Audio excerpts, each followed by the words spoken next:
Саламатсыңар балдар, силер менен биз бүгүн адабий окуу сабагын өтөбүз.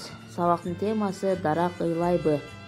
Сабактын максаты: ой жүгүртүп, сөздөрдүн маанисине карап тууралап окууга машыгасыңар.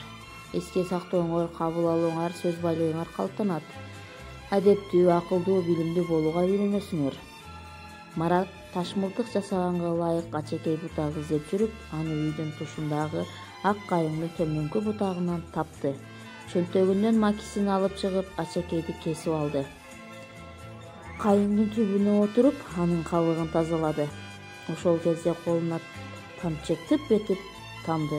Марат өйдө жакты карады. Асман ачык эле. Ишин кайра улантты. Көп узабай колуна экинчи ирет тамды. Ошондо ордунан туруп, кайдан тамып атты болду экен дегендей өйдө жакты карай баштады. Ана тамчы эми бетине тамды. Көрсө, алиги бутагы кыйылган жерден сызылып суу чыгып жатыптыр. Марат буга аң-таң калды.